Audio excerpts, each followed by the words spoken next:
Buenas noches a todos los participantes. Bienvenidos al webinario Mitos y Verdades del Plan Nacional de la Niñez y Adolescencia de Paraguay, un enfoque desde la ciencia y la experiencia.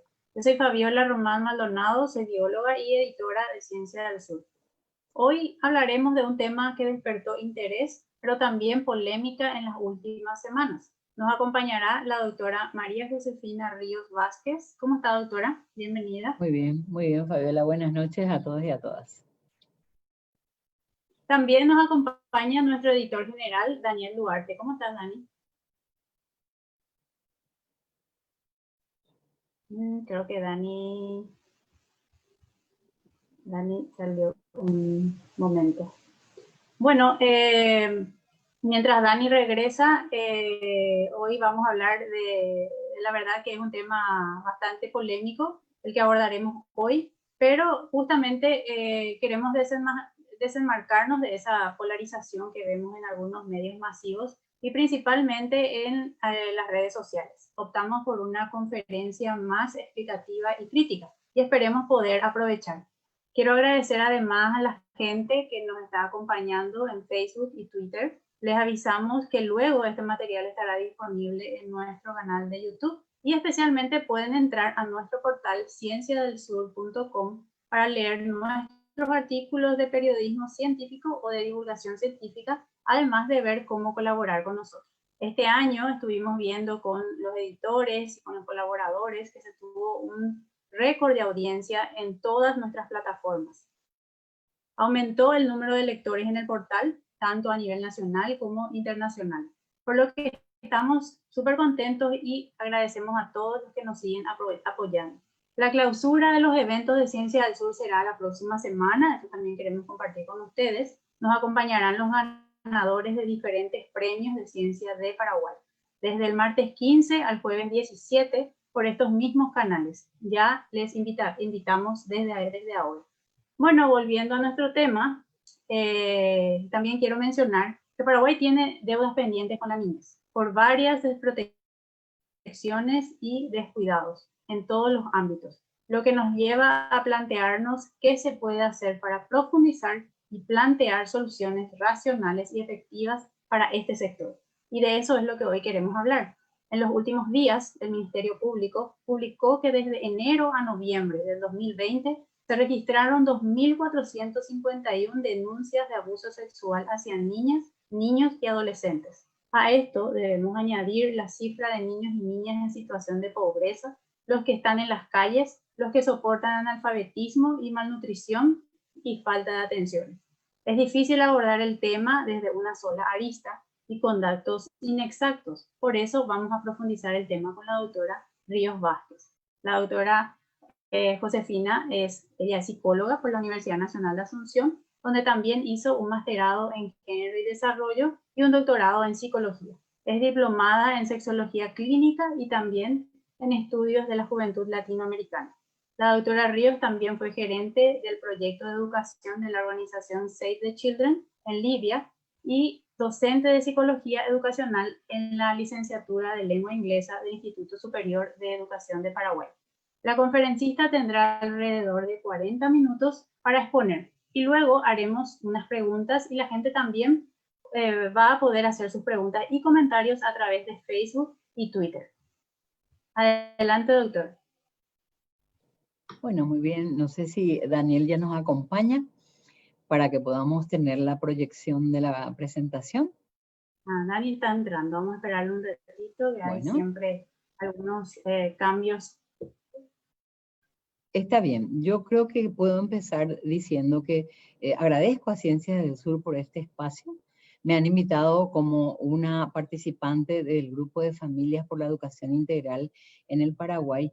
Y quiero decir que lo que vengo a decir, mi discurso de esta noche, también se origina en una mirada racional y una profunda y real sensibilidad humana. Yo apuesto por la justicia social y creo que la mirada desde la ciencia se enriquece cuando aceptamos nuestras limitaciones sensoriales al lidiar con esa realidad de nuestro mundo. Una primera diferencia que me gustaría hacer justamente es marcar el aspecto del lenguaje. ya que la polémica planteada en estos días desde las personas que aparentemente se oponen al Plan Nacional de la Niñez y Adolescencia viene cargado de términos que sostienen creencias y fundamentos, descalificaciones a procesos validados por muchas personas, grupos e instituciones que han estado aportando desde hace muchos años al avance y al desarrollo del Paraguay.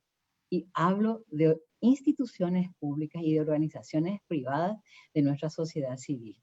Por eso quiero apelar al lenguaje científico, que creo es el que nos permite utilizar mayor exactitud y precisión. No censuro el lenguaje religioso en sí. Cuestiono su utilización en el espacio que no le pertenece. No es el adecuado y confunde al público en general. Fanatiza y no lleva al diálogo respetuoso que es el que es necesario en este momento. Quiero recomendar una publicación que para mí constituye un modelo de diálogo entre personas que respetan sus posturas diferentes y se abren a la escucha útil y crítica. El pequeño librito se llama ¿En qué creen los que no creen? Y está escrito por Umberto Eco, conocido filósofo y escritor, y Carlos María Martini, jesuita, obispo emérito de Milán. El libro es de 1997. Donde Eco y Martini intercambian una serie de preguntas y se contestan cada uno desde su postura, Eco ateo, Martini religioso católico, y muestran las limitaciones para responder sus preguntas y sus intercambios desde los dogmas de la Iglesia Católica. Entonces, en realidad, creo que leer un libro de esa manera puede ser un buen ejercicio de esa escucha racional y respetuosa entre personas de diferentes posturas, algo que necesitamos urgentemente en nuestro país. Luego de esta pequeña introducción, yo querría presentar los cuadros que tienen que ver con la situación de la infancia en el Paraguay. De hecho, para esta presentación, yo tomé arbitrariamente la decisión de recortar la extensa información disponible en el mismo Plan Nacional y agregué otros datos que vienen de fuentes confiables con relación a sumar aspectos de las estadísticas que nos pintan la situación de niñez y adolescencia en el Paraguay. El Plan Nacional de la Niñez y la Adolescencia tiene un abordaje con enfoque de vida y territorial. ¿Qué quiere decir eso en otras palabras? Se mira el transcurso de la vida, infancia, niñez y adolescencia, y en esas secciones el plan diseña, el plan determina las acciones a ser implementadas. Y el enfoque territorial tiene que ver con la organización que tiene el Estado paraguayo. Nuestro Estado paraguayo está dividido territorialmente en gobernaciones, municipalidades, y dentro de las municipalidades los órganos que tienen que ver directamente con la tarea de niñez y adolescencia son los consejos de niñez, llamados los CODENIS. Entonces, y así se va articulando a nivel del territorio nacional. Entonces, ese es el enfoque que tiene el Plan Nacional de Niñez y Adolescencia. Voy a seguir con esta presentación hasta que las láminas me acompañen, ¿verdad? Podemos sí, decir también... Voy a tratar de compartir ahora. Bueno. Y vos me avisas cada vez que... ¿Cómo no? Que querés que... ¿Estás viendo? Ya. Sí, ahora ya veo. Ahora veo. Bueno, aquí, como había apuntado Fabiola, hablamos de mitos y verdades del Plan Nacional de Niñez y Adolescencia. Y como decía, desde la racionalidad y un discurso desde la sensibilidad humana. Por eso hablamos de ciencia y hablamos de experiencia. Siguiente, Fabiola. Revisemos el Plan Nacional, que ya lo empezamos a hacer brevemente antes de tener el acompañamiento de las láminas. Siguiente.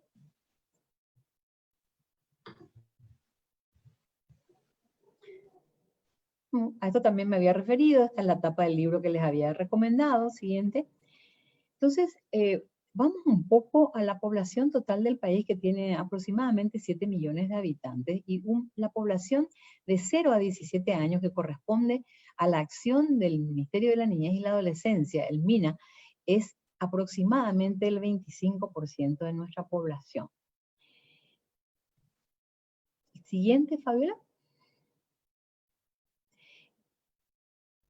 Este aspecto de lo que es el trabajo de este ministerio me parece sumamente importante apuntar, ya que hablamos de la inversión económica en el sistema de protección social por categorías. Y ustedes ven en este cuadro que esto corresponde hasta los 17 años al Ministerio de la Niñez y la Adolescencia. Dentro, idealmente, el presupuesto asignado al sistema de protección social, que implica otras instituciones, no solamente el Ministerio de la Niñez y la Adolescencia, llega a un 22%, que idealmente se espera pueda llegar a un 30% en los próximos años. Es muy interesante, sin embargo, que ustedes vean esta cifra, que dentro del presupuesto del Sistema de Protección Social, el presupuesto asignado al MINA es del 0,28 del total asignado a todo el sistema de protección. Siguiente. Aquí entramos en los datos que nos duelen a todos, y sin embargo son un poco la base de las acciones de nuestro Ministerio de la Niñez y la Adolescencia, para que vayamos cambiando estos números que encontramos aquí. La tasa de mortalidad en el 2020 es de 24,8 defunciones de menores de 1 año de edad por 1000 nacidos vivos. Este indicador está mejorando y se espera que podamos para el 2024 disminuir en un punto porcentual esta muerte infantil. Datos nos indican que en realidad esta mortalidad infantil podría prevenirse si tuviéramos un mejor sistema de acompañamiento a las madres embarazadas y una atención a los primeros meses de vida de los infantes. Ustedes van a ver que nuestras láminas están acompañadas por las referencias del origen de los datos. Entonces van a tener referencias en la misma lámina de donde hemos sacado esta información. Siguiente, Fabiola.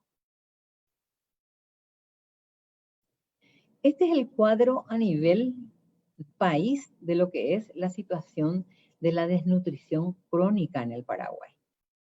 Las zonas rojas son las alarmantes y de hecho corresponden a algunos de los departamentos que se consideran más pobres en el Paraguay.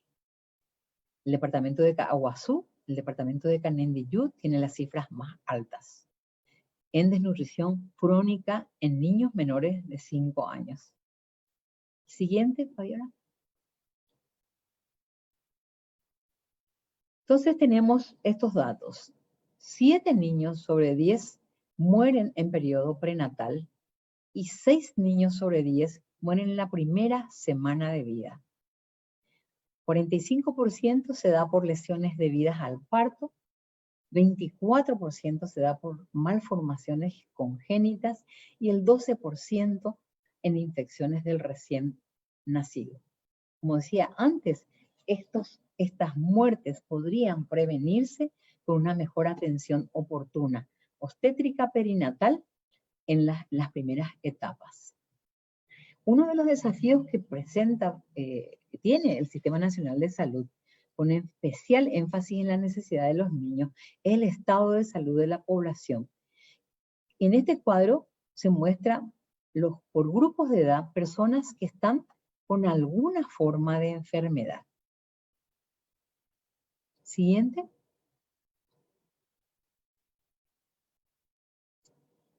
Dentro del ámbito de salud, el plan de la niñez y la adolescencia considera los aspectos de salud sexual y reproductiva. Es una realidad nacional que el promedio de edad en que los jóvenes mantienen su primera relación sexual es 15 años. Esto quiere decir que muchos de ellos tienen su primera relación sexual antes de los 15 años y otros después de los 15 años. Sin embargo, el 30% de los estudiantes adolescentes mantiene relaciones sexuales, el 39% de varones y el 21% de mujeres. El 72,5% utilizó métodos anticonceptivos como el condón y otro método de cuidado. Sin embargo, miren los datos que tenemos acá en el nivel inferior de la lámina. En el 8º grado, estamos hablando de 12 a 13 años, el 11% de los estudiantes comenzó su primera experiencia sexual. Y esto sube en el 2º y 3º de la media al 41% y al 50%. Esta es nuestra realidad. Entonces, por eso es que hacemos también este énfasis en la necesidad en el enfoque de la educación integral en el Paraguay, debe incluirse la educación integral de la sexualidad. El siguiente. El otro dato que nos asusta y nos escandaliza y al respecto del cual en realidad, más allá del escándalo y la sorpresa, debemos hacer algo. El embarazo adolescente es un problema en el Paraguay.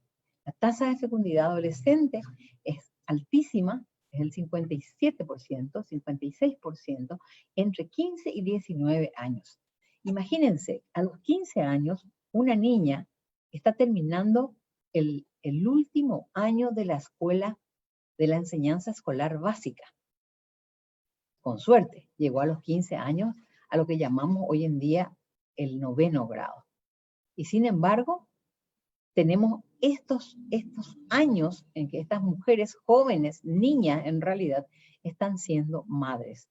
Son madres, niñas con hijos niños en sus brazos.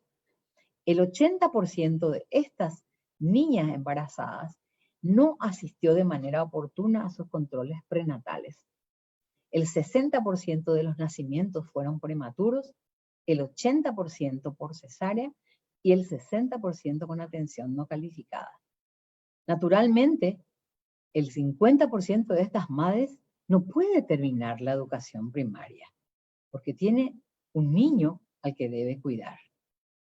Pierde la disponibilidad para las primeras intervenciones, que son clave para que ese embarazo no afecte tan tremendamente su vida y su desarrollo personal. La siguiente lámina, por favor.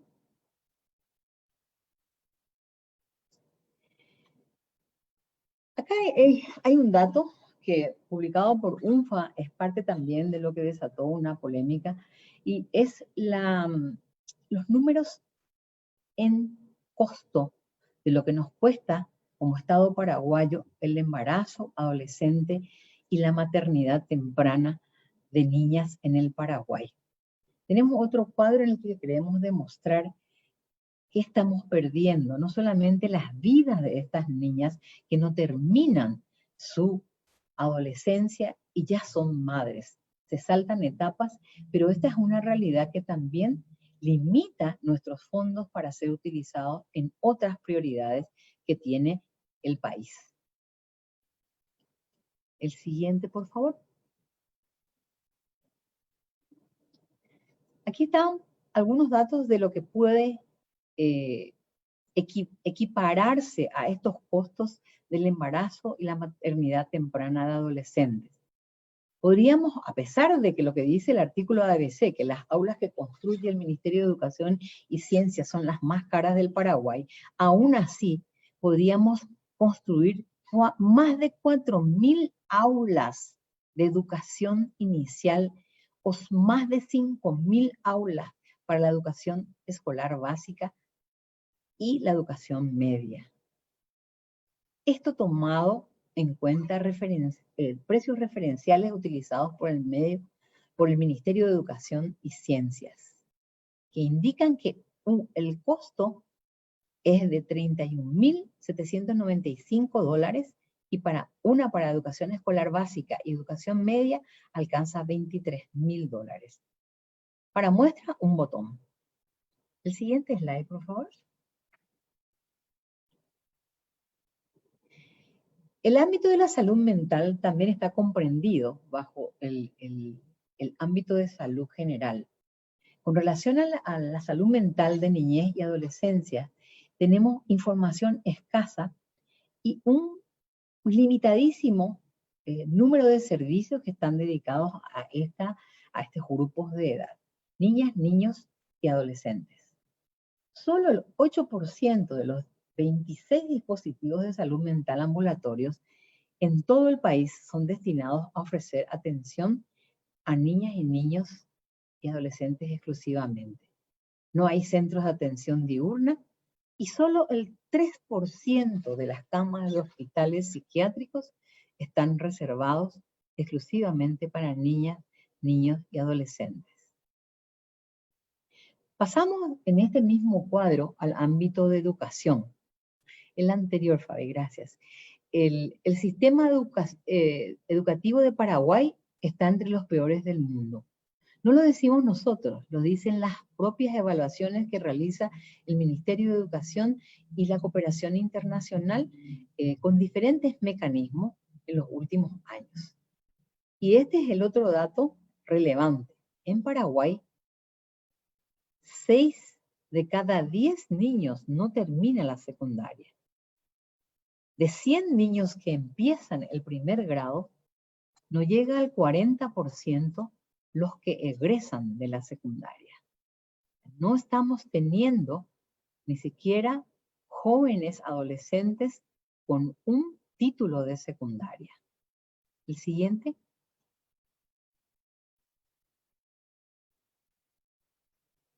Y seguimos, ¿verdad? A la asistencia escolar supera el 90% entre los menores de edad de 5 a 14 años.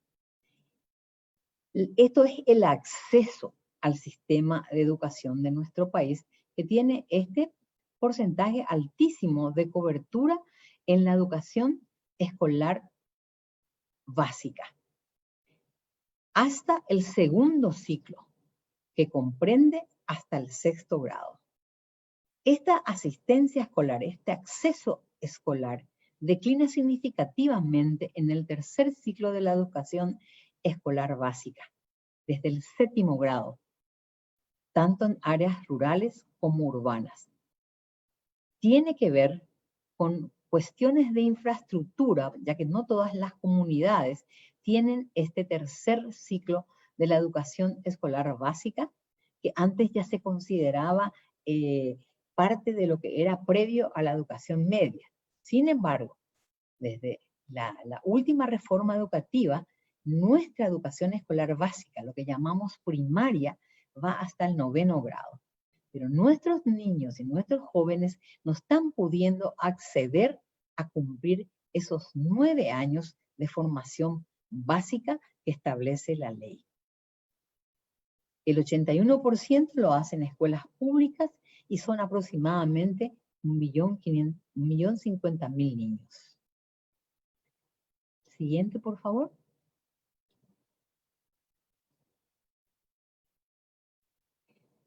Ustedes ven acá que aunque el analfabetismo ha sido reducido, todavía tenemos un número importante de la población de 15 años. El 6% de la población de 15 años no sabe leer ni escribir.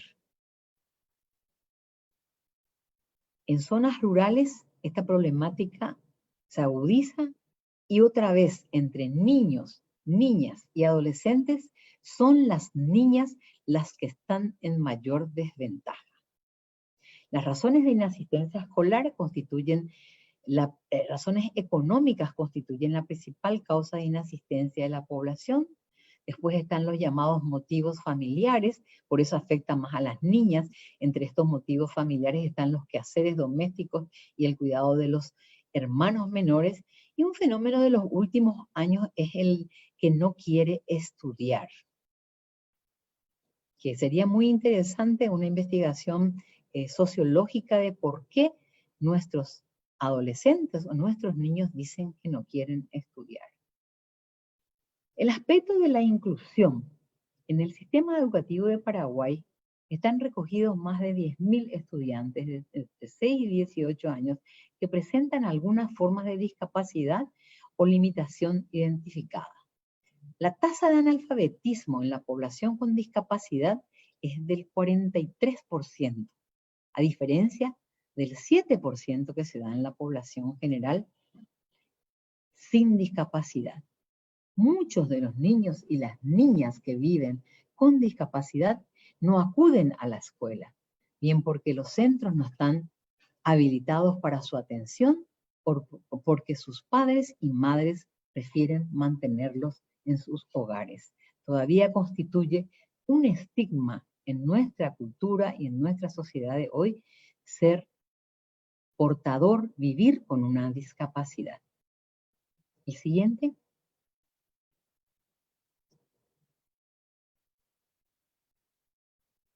Acá tenemos unos cuadros para indicar las brechas en la inclusión económica, que están totalmente ligados a las condiciones de pobreza que tenemos en el Paraguay. En el Paraguay tenemos aproximadamente un 45%, un 40% de población que vive entre extrema pobreza y pobreza. Cuando ponemos el foco en los niños, el 31,4% del total de la población paraguaya son niños que se encuentran en situación de pobreza y de vulnerabilidad. Por otro lado, el fenómeno que nos ha tocado este año, la pandemia COVID-19, solamente ha hecho aumentar esos números y produce el ingreso de grupos familiares a los niveles más bajos siguientes en esta clasificación socioeconómica. Es decir, personas que probablemente se encontraban entre la clase media, media-baja, pasan a formar parte de los niveles de pobreza y los que estaban en niveles de pobreza bajan a los niveles de pobreza extrema. Siguiente.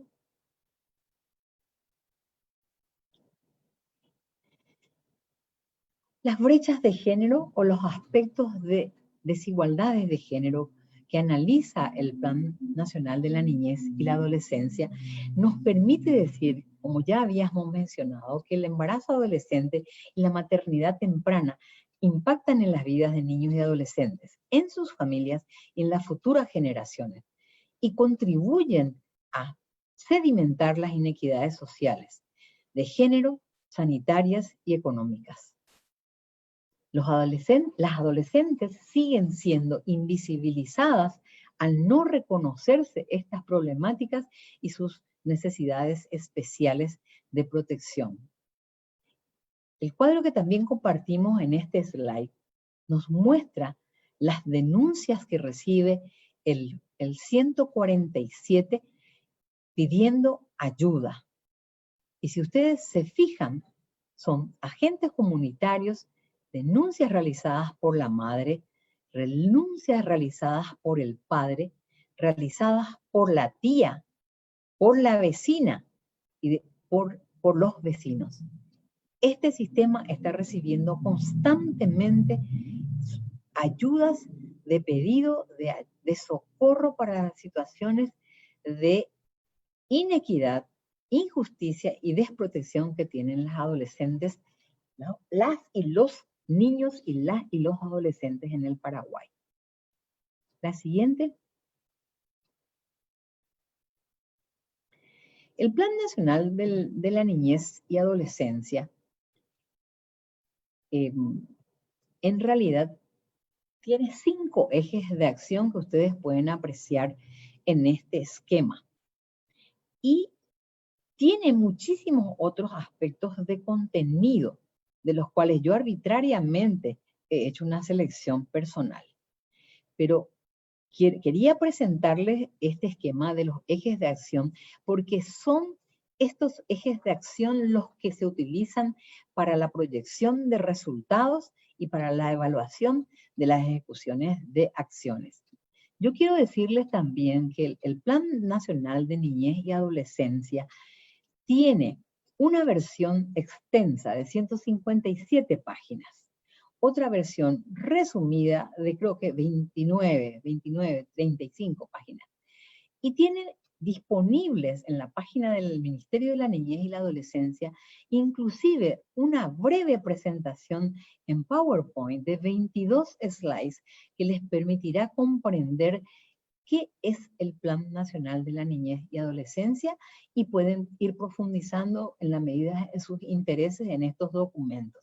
Por eso yo les invito a acercarse a este documento.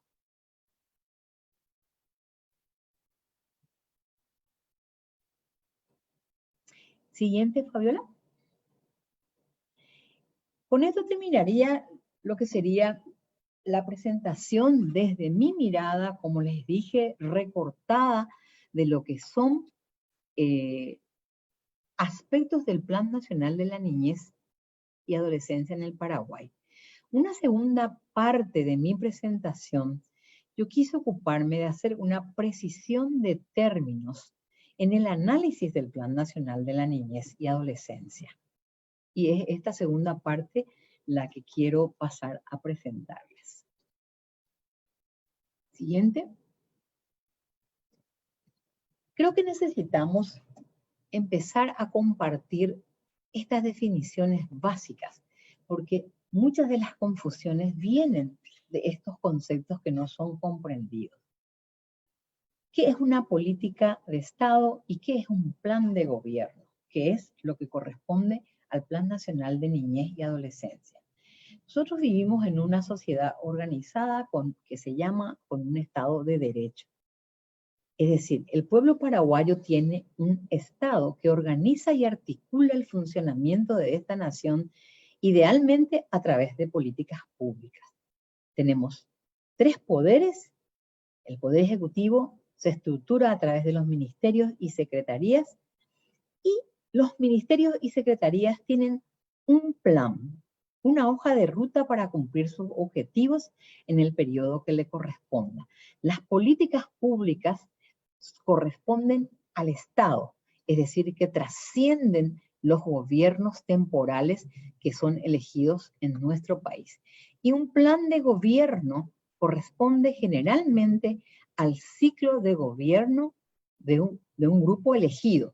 En este caso, el Plan de la Niñez y la Adolescencia en el Paraguay responde a la política pública de niñez y adolescencia, que ya desde el 2014 está en ejecución. Y lo que se ha hecho es extender al 2024 la revisión para su ejecución, porque la política nacional de niñez y adolescencia va hasta el 2024. La siguiente. Entonces acá tenemos otro cuadro que también nos explica el orden de prelación, ¿verdad? Las políticas públicas, acciones de gobierno, la Política Nacional de Niñez y Adolescencia, que su sigla es POLNA, contempla políticas sociales básicas de bienestar social, políticas de protección especial y de garantía de derechos. Y se refiere a los servicios de cobertura universal como deber del Estado, garantizarlas como derechos de todos en los diferentes ámbitos de acción: salud, educación, deporte, recreación, participación, seguridad alimentaria y nutrición, saneamiento, vivienda, seguridad pública, protección y promoción del desarrollo integral. Y el plan de gobierno, presentado y elaborado por cada organización política, que propone la ruta a cumplirse en este caso, por el Sistema Nacional de Protección y Promoción de la Niñez y la Adolescencia, que es conocido como el CIPINA. El siguiente, por favor. Acá en este cuadro queremos demostrar la operativización del Plan Nacional de la Niñez y la Adolescencia. ¿Cuál es el proceso, en realidad, que se sigue para que este plan pueda ser operativizado? Y tenemos la generación de datos e información, que insume un tiempo considerable para actualizar los datos de origen del plan anterior. Se actualizan los datos. se desarrollan las capacidades de los agentes que van a implementar estas acciones y que corresponden al sistema del CIPINA. Se hace una coordinación intersectorial entre diferentes ministerios, se monitorea, se evalúa y se revisa y se ajusta la inversión en niñez y adolescencia, que yo quiero recordarles ese porcentaje bajísimo del 0,28 que corresponde al Ministerio de la Niñez y la Adolescencia dentro del sistema de protección social en el Paraguay. Uno de los grupos de trabajo importantes para apoyar la generación de conocimientos y estrategias para promover la inversión en la adolescencia es la Mesa de Inversión en Niñez y Adolescencia, conformada en el junio del 2019 con la participación del Ministerio de la Niñez y Adolescencia, el Viceministerio de Políticas, Planes y Proyectos, el Viceministerio de Desarrollo Integral, la Dirección General de Gabinete y la Dirección General de Información Estratégica. Es bueno que vayamos conociendo y vayamos interiorizándonos como ciudadanos responsables de que existen estos espacios en nuestros organismos públicos que son los responsables de brindar los servicios que la población demanda. Siguiente.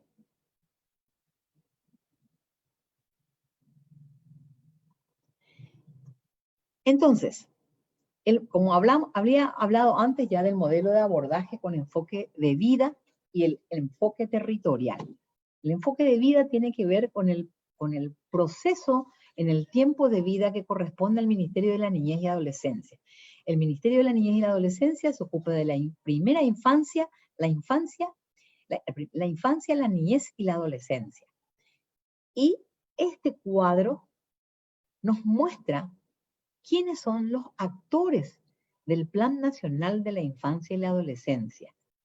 Están en grupos, representaciones que han participado y tienen el compromiso de seguir participando en esta implementación.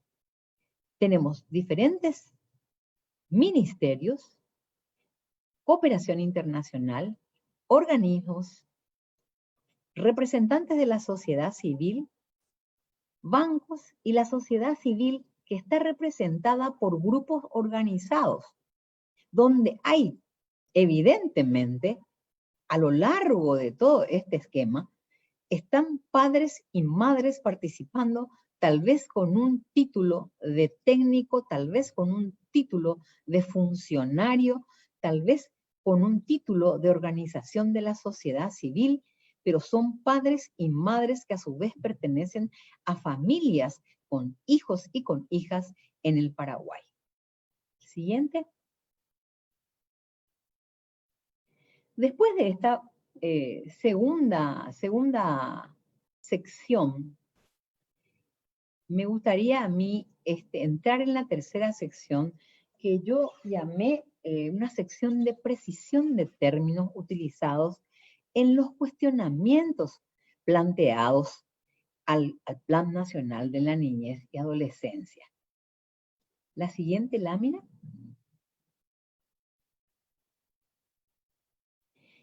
Bueno, y quiero comenzar entonces con este término que en realidad plantea la gran discusión, creo entender, en este momento en nuestra sociedad. Estamos hablando de la palabra género, que en realidad significa igualdad de derechos y obligaciones para mujeres y varones. Y quiero entrar ustedes ven, hay algunas puntuaciones en la lámina, pero quiero entrar un poco en un relato que me lleva a mí misma, a mi propia trayectoria como persona que ha trabajado desde aproximadamente los 25 años en desarrollo social. Cuando yo empecé a trabajar en el campo de desarrollo social, en la Asociación Cristiana de Jóvenes, en los años 80, este término fue difundido. Pero podemos encontrar antecedentes en la historia de los hallazgos que justificaron el uso, el acuñar este término en el sentido que se usa hoy mismo y su aplicación a la mirada y el análisis de la realidad. Yo quiero contarles que la primera vez que escuché un concepto relacionado a género fue cuando estaba en la universidad. En el tercer año de la universidad, habré tenido 20, 21 años, y en la clase de psicología social nos hablaron de la antropóloga Margaret Mead, nacida a principios del siglo XX y que con sus investigaciones etnográficas de los años de 1920 y 1930 puso en entredicho la visión biologista que prevalecía en las ciencias sociales en los Estados Unidos, según la cual la división sexual de trabajo en la familia moderna se debía a la diferencia innata entre el comportamiento instrumental público productivo de los hombres y el expresivo doméstico de las mujeres. En su estudio comparativo llamado Sexo y Temperamento en 3 sociedades primitivas, Margaret Mead introdujo en 1935 la idea revolucionaria de que, por ser la especie humana enormemente maleable, los papeles y las conductas sexuales varían según los contextos socioculturales. Fue así precursora del uso del término género, ampliamente utilizado posteriormente en la lucha por los derechos de las mujeres y los estudios feministas. En una comparación de las concepciones en lo que se entendía por ser mujer en 7 sociedades del Pacífico Sur, Samoa y Papúa Nueva Guinea, Mead mencionaba en 1949 el concepto de género como construcción social que sería introducida en la psicología y en la sexología en los años 50. ¿Cuáles fueron los hallazgos de Margaret Mead? Las preguntas que ya se habían hecho ¿eran los hombres siempre agresivos? ¿Eran las mujeres necesariamente sumisas? Y encontró que estas tribus de su estudio en Nueva Guinea le mostraron modelos totalmente diferentes en algunos casos y en otros casos similares a los que nuestra occidental sociedad consideraba en esos tiempos como lo femenino y lo masculino. Entre el grupo de los Arapesh, tanto hombres y mujeres eran de temperamento bélico y se ocupaban de proveer los alimentos y el sostén a los grupos familiares, pues ambos, mujeres y varones, eran cazadores. Entre los miembros del grupo Mundugumor, la realidad era justamente lo contrario. Tanto la mujer como el varón no eran de temperamento bélico. Y los Chambuli eran diferentes de los 2 anteriores. Los hombres se acicalaban y gastaban su tiempo en arreglarse, y las mujeres se ocupaban de proveer los alimentos. Muchas personas podrían decir que esto es anecdótico, es algo lejos en la historia y no nos toca de cerca.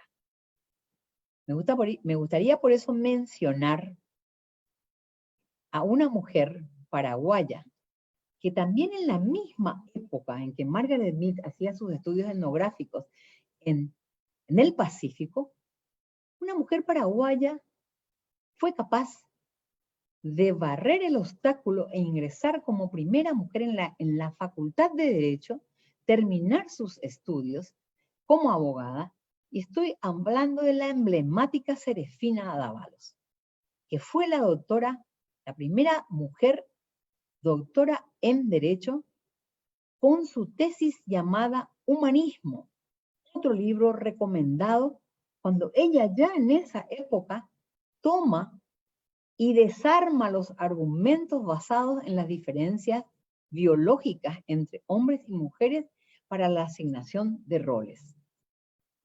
Serafina Dávalos tuvo una brillante trayectoria en organizaciones de lucha por los derechos de las mujeres en el Paraguay y hoy se la considera la primera feminista. Ya estamos hablando de casi 115 años atrás, apreciadísima audiencia. De hecho, que las conquistas sociales de los derechos de las mujeres se adhirieron a diferentes procesos históricos. Las mujeres sufragistas acompañaron la lucha por los derechos antiesclavistas en los Estados Unidos y tuvieron que seguir muchos años más para lograr que las mujeres tuviéramos el derecho al voto. En el Paraguay, recién en 1961, las mujeres hemos podido votar. No voy a detenerme en estos procesos porque hoy en día, con un simple clic en el doctor Google, cualquiera de ustedes puede ver la historia de las sufragistas, puede ver la historia de los esclavistas y el proceso de llegar a estas terminologías que todavía hoy tenemos que seguir aclarando. ¿Podrías dar la siguiente lámina, por favor? En esta lámina se muestra esquemáticamente qué es sexo y qué es género. Y ustedes pueden apreciar también en esta lámina que reforzamos el concepto de género como igualdad de derechos y obligaciones para mujeres y varones. En esta lámina también hemos puesto, para compartir simplemente, otros términos que muchas veces se confunden con igualdad.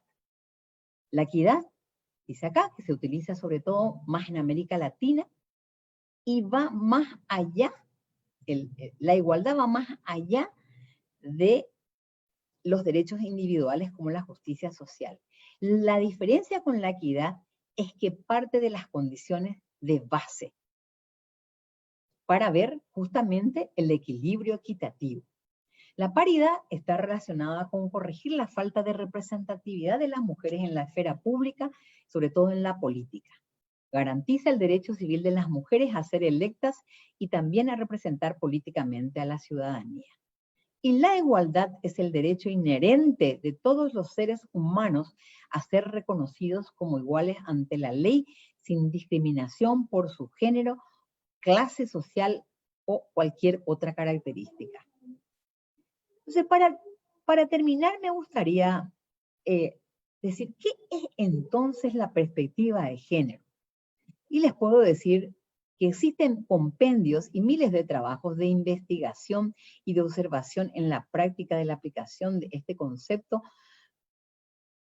pero, y tengo acá unos recursos que podría compartir con ustedes, pero opté por usar la tan mentada y conocida Wikipedia. Entonces, el concepto que Wikipedia nos da de perspectiva de género es que la perspectiva de género es una categoría analítica que acoge a todas aquellas metodologías y mecanismos destinados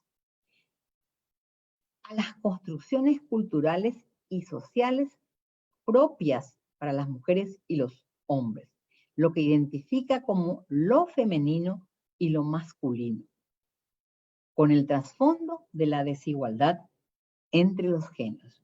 También se llama enfoque de género, visión de género y análisis de género. Tiene herramientas específicas para el análisis de género que se usan para tomar acciones que disminuyan las desigualdades. Una de ellas muy simple es llamada el reloj de 24 horas. ¿En qué consiste? En hacer una revisión de las 24 horas de un día cualquiera de la vida de un varón, de una mujer, de una niña o de un niño, y ver cómo están distribuidas las horas del día en las diferentes tareas que tienen estas personas. Así vamos aprendiendo de las desigualdades de género en nuestras sociedades. La siguiente, por favor, Fabi.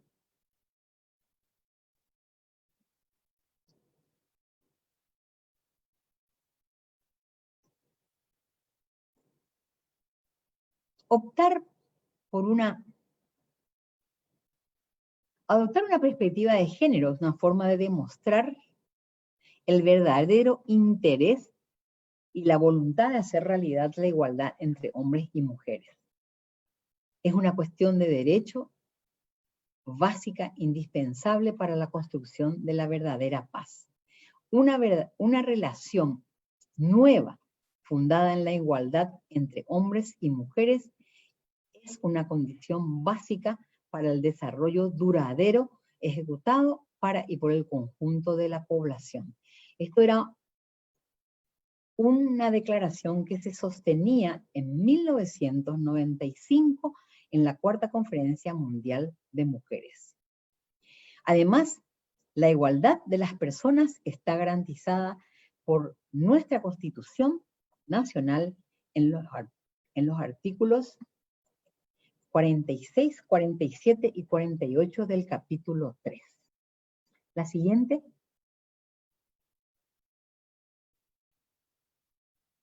¿Me dan la siguiente lámina, por favor?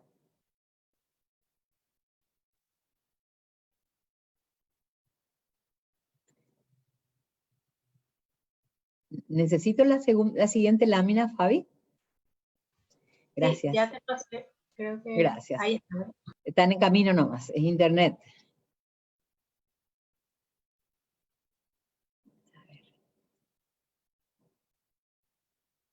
A ver, esta parece que está en la lámina que se me adelantó. Quería hablar antes del concepto de familia. El concepto de familia no está en discusión en el Plan Nacional de la Niñez y Adolescencia. El plan se adscribe al concepto de familia y al estar consagrado en estos artículos, en la ley mayor, nuestra Constitución, y según la pirámide de Kelsen, que es el del ordenamiento jurídico, ningún plan de gobierno puede eliminar o modificar una ley marco. De hecho, el Plan Nacional de la Niñez y Adolescencia está en concordancia con estos artículos. Un aspecto de la reflexión que sí me gustaría compartir con ustedes, es el hecho de que al nacer nosotros en territorio paraguayo, nos hacemos ciudadanos y ciudadanas de este país. Como tales, estamos bajo la protección de las leyes y tenemos el deber de cumplir con nuestras responsabilidades ciudadanas. Nacemos y vamos desarrollando nuestras vidas y vamos adquiriendo diferentes adjetivos que nos califican como personas. Nos convertimos en miembros de una sociedad, de diferentes grupos. Así una mujer o un hombre puede ser defensora de los derechos de los más humildes, puede ser maestra, puede ser maestro, puede elegir un partido político paramilitar y se convierte en un liberal o en un febrerista o en un colorado, o ser de otro partido. Puede crecer con más o menos kilos, ser delgada o no. Y del mismo modo puede desarrollar atracción física y emocional hacia una persona del sexo opuesto o de su mismo sexo. A esto le llamamos orientación sexual o preferencia de género y pertenece al ámbito privado de la vida de esa persona.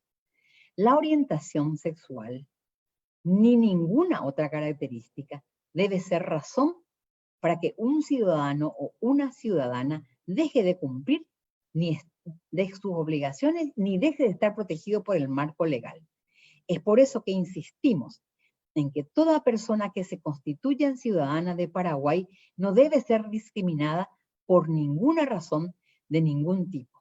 Nuestra Constitución Nacional así lo garantiza, como nuestras leyes. Aunque el ejercicio del respeto y la tolerancia hacia la diferencia es todavía una lección pendiente en nuestro país, dadas las tradiciones autoritarias de la larga dictadura de nuestra historia. El siguiente, por favor.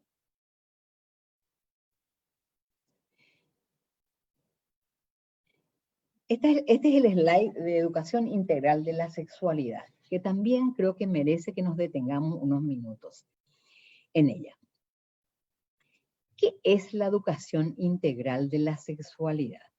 La educación integral de la sexualidad se ha definido como un enfoque culturalmente relevante y apropiado a la edad del participante, que enseña sobre el sexo y las relaciones interpersonales a través del uso de información científicamente rigurosa, realista y sin prejuicios de valor. Lo más importante que nos aporta la educación integral de la sexualidad es esta visión integral del ser humano, su aspecto biopsicosocial. No es solamente el cuerpo, los cambios que se dan en la adolescencia, ni la genitalidad de las personas. En esta mirada estamos considerando las emociones implícitas, los pensamientos que van implícitos en ese cuerpo biológico y que determinan conductas sexuales. Cuando aprendemos sobre quiénes somos como organismos biológicos y como seres racionales que aprenden y entienden sus emociones, somos mejores personas. Y con la educación integral de la sexualidad, la mirada está puesta en las relaciones interpersonales, en mirar al otro como otro ser humano que tiene que tiene su corporalidad, pero tiene mis inquietudes, tal vez diferentes emociones, pero es con ese otro con el que yo me encuentro en un momento dado de mi vida. La educación integral de la sexualidad, dada la motivación y el objetivo que tiene, y nuestra realidad paraguaya, es impostergable. La siguiente lámina. Acá también vengo a apoyar con este esquema de la sexualidad humana, de las que hablamos de sus funciones y dimensiones, de las que yo hablaba justamente, la dimensión biopsicosocial.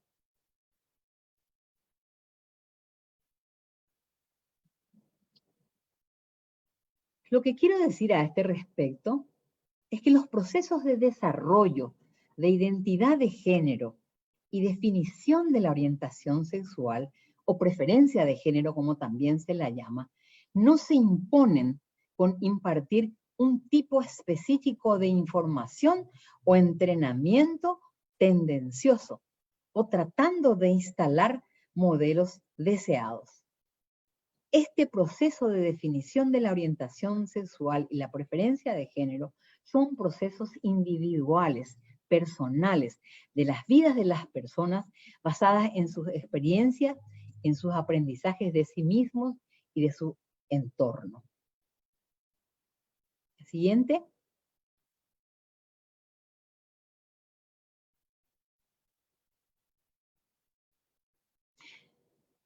Antes de pasar a lo que es el paralelismo entre mitos y verdades, me gustaría tocar brevemente el aspecto de diversidad e interculturalidad del Paraguay, que también es un aspecto cuestionado, llevado a una interpretación distorsionada de lo que es la diversidad y la interculturalidad. Siento mucho decirles, pero el Paraguay es un país diverso. Nosotros tenemos diversidad de razas, de culturas, en diferentes zonas geográficas de nuestro país. Y cuando nos referimos al Paraguay y a la educación intercultural, debemos partir de esta definición de interculturalidad que habla de la situación de contacto entre diversas culturas dinamizada por el diálogo y el reconocimiento mutuo. Si ustedes viajan al sur, en la zona de Coronel Boado, Encarnación, van a ver una población paraguaya de mucho más rubios, de ojos claros, porque ahí hay polacos, hay austriacos, hay alemanes, así como nosotros ubicamos en el Chaco, los menonitas, o en Alto Paraná, quienes le llamamos brasiguayos, que son de origen alemán o canadiense.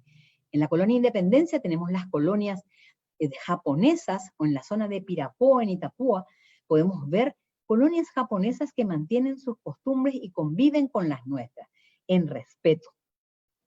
Eso es diversidad y eso es interculturalidad. Y simplemente es para no olvidarnos de nuestros pueblos indígenas que están reunidos en 19 pueblos con 5 lenguas propias de las cuales nosotros percibimos, porque es nuestro segundo idioma, el guaraní.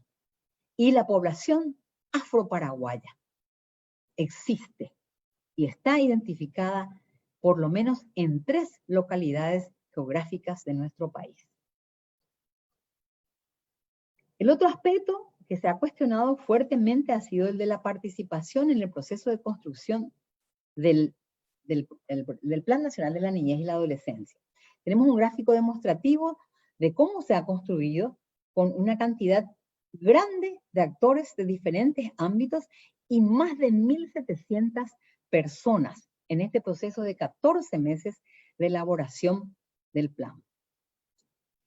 También creo que tengo unas láminas todavía por ahí para mostrar la estructura del orden legal con la pirámide de Kelsen, y a este orden de prelación se refería la ministra a aclarar que el Plan Nacional de la Niñez y la Adolescencia no tiene posibilidad de estar por arriba de las leyes ni de la Constitución Nacional.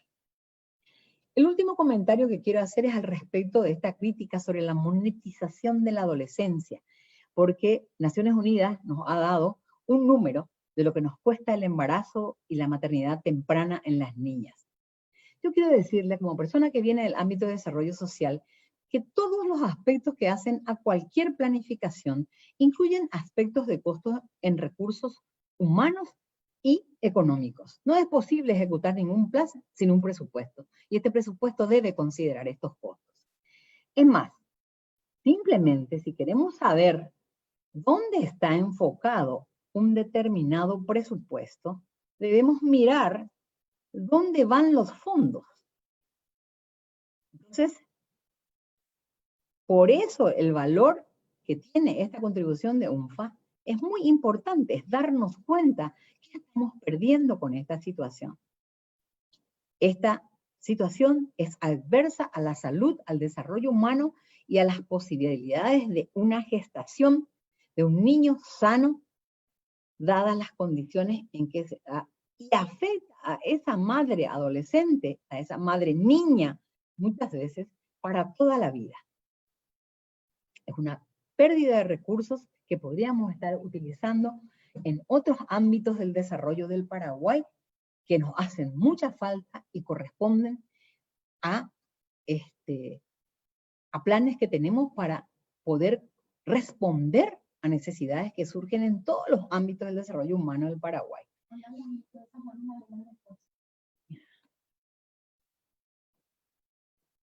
Ahora sí quiero enfocarme un poco en el que es el título de nuestra charla de hoy. Y yo me tomé la libertad de elegir 10 puntos de los que considero son mitos en este momento y contrarrestar con las verdades que creo pueden sostenerse en documentos. Son evidencias que pueden buscarse en las referencias documentales. Uno de los primeros mitos es que el Plan Nacional de la Niñez y de Adolescencia es un documento hecho por la ministra Teresa Martínez ahora. El documento en realidad fue elaborado bajo la responsabilidad de 6 ministerios y la participación de más de 1.700 personas a lo largo de aproximadamente 14 meses de trabajo. El segundo mito dice que es un documento del Ministerio de la Niñez y Adolescencia, debe ejecutarlo. El plan debe ejecutarse utilizando la estructura de gobierno que incluye las gobernaciones, los municipios, las CODENIS, por medio del CIPINA, el Sistema Nacional de Protección de la Niñez y Adolescencia, en coordinación con otros espacios y organismos del Estado y la sociedad civil. El tercero dice es un plan nuevo, siguiendo indicaciones de organismos internacionales. Este plan es la revisión del plan anterior, ejecutado del 2014 al 2019, para ajustar los lineamientos bajo la política de niñez vigente hasta el 2024, en concordancia con el Plan Nacional de Desarrollo 2030 y los compromisos internacionales, asumidos con los ODS, los Objetivos de Desarrollo Sostenible al 2030, y todos los convenios y tratados suscritos por el gobierno paraguayo. El cuarto mito dice que se construyó entre 4 paredes. Se construyó en un proceso participativo amplio por el término de casi 1 año y medio, con consultas en todo el territorio nacional y, repito, con más de 1.700 participantes. El quinto mito plantea sacar la patria potestad de los padres y las madres. No, el Plan Nacional de Niñez y Adolescencia no lo plantea ni puede hacerlo. Es una hoja de ruta de acciones a seguir por el Sistema de Protección de la Niñez y Adolescencia, el CIPINA, y solamente el Poder Judicial, en circunstancias muy específicas, puede sacar la patria potestad a padres, madres o cuidadores. Para esto pueden ver referencias en el Código Civil y el Código de la Niñez del Paraguay. La siguiente lámina, Fabiola.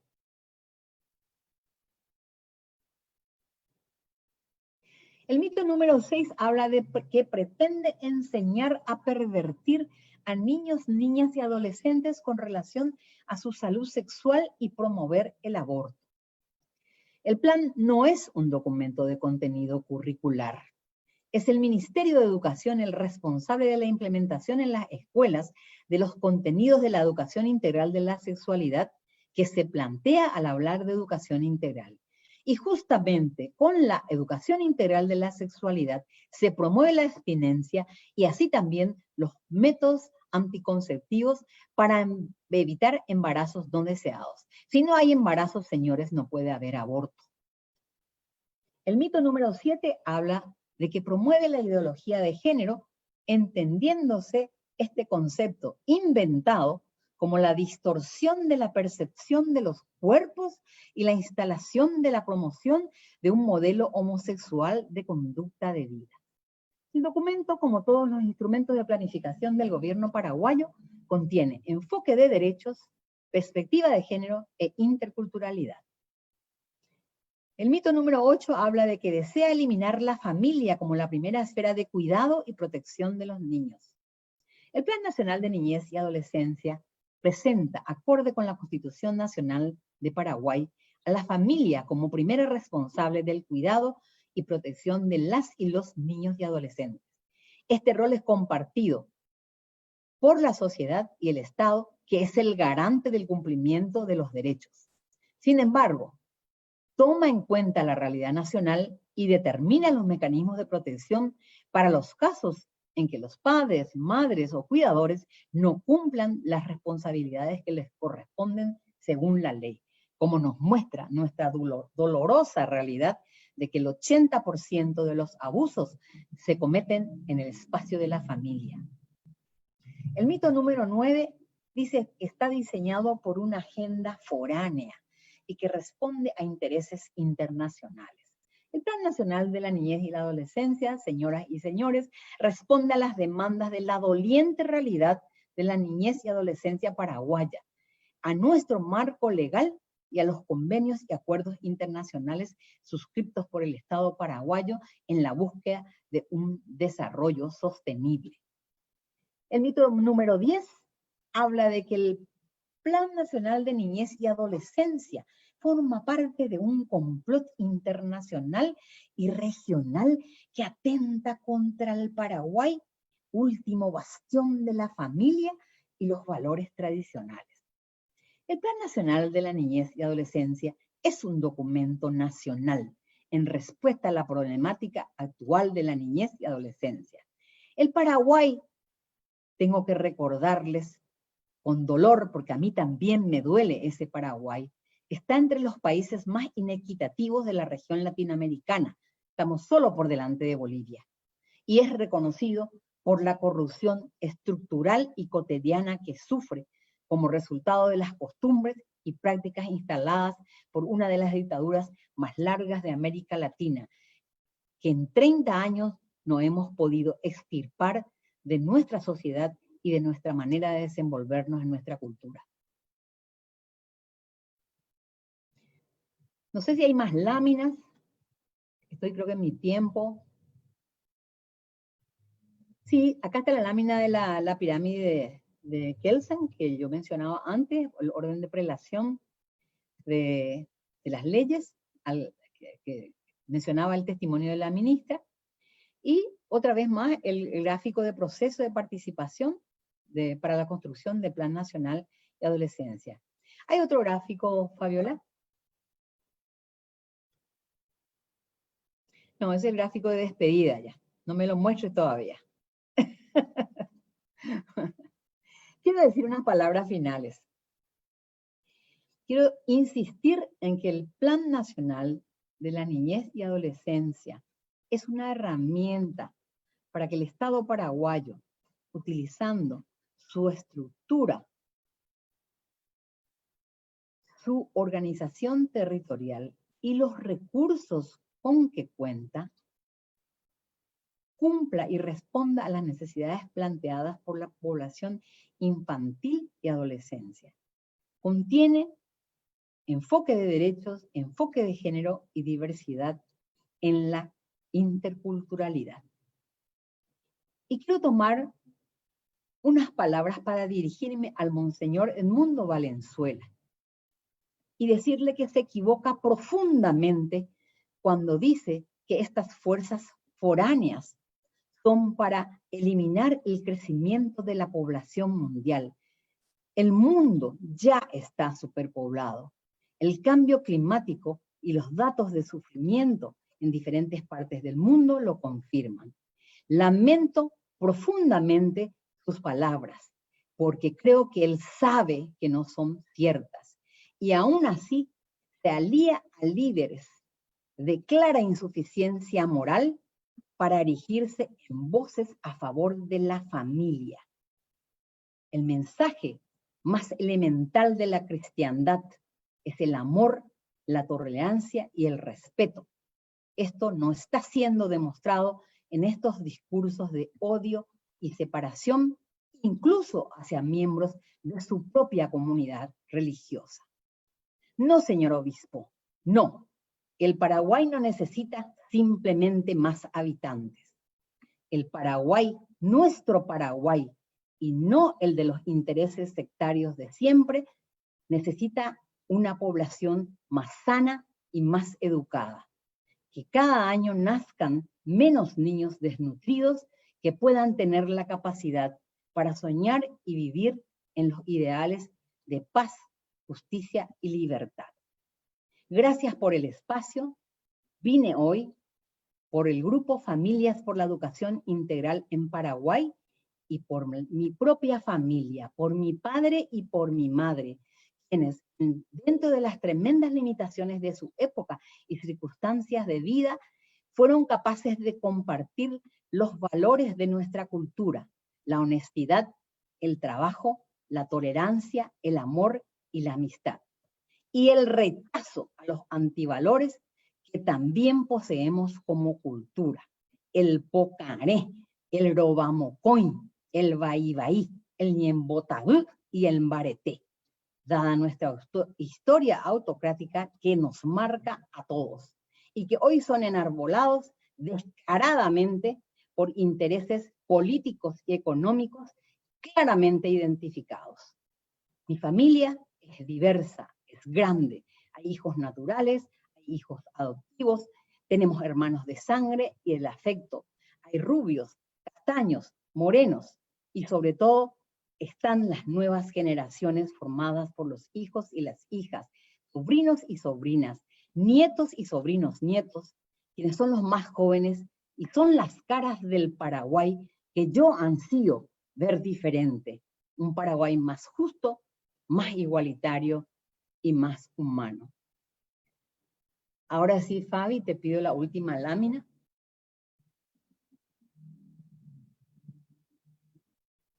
La sociedad paraguaya es diversa.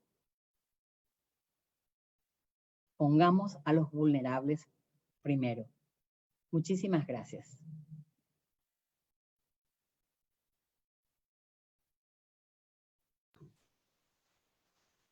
Muchísimas gracias, doctora Josefina. Vamos a prepararnos ahora para las preguntas. Muy bien. Esto le voy a presentar a Dani, que se unió también con nosotros.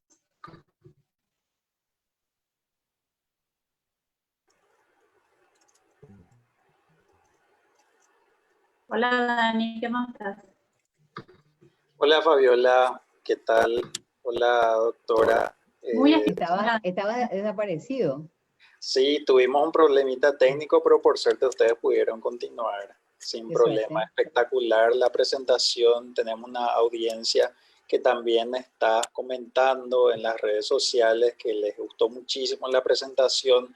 Quieren que les pasemos, ¿verdad? Si es que tal vez podemos subir a Ciencia del Sur y después nosotros les mandamos los links para que bajen ahí. Y claro que también esta grabación se queda en la página de Facebook, ¿verdad? Y pueden revisar las diapositivas que quieran ahí en el video mismo. También vamos a subir a YouTube la grabación, entonces van a poder verlo de nuevo cuantas veces quieran.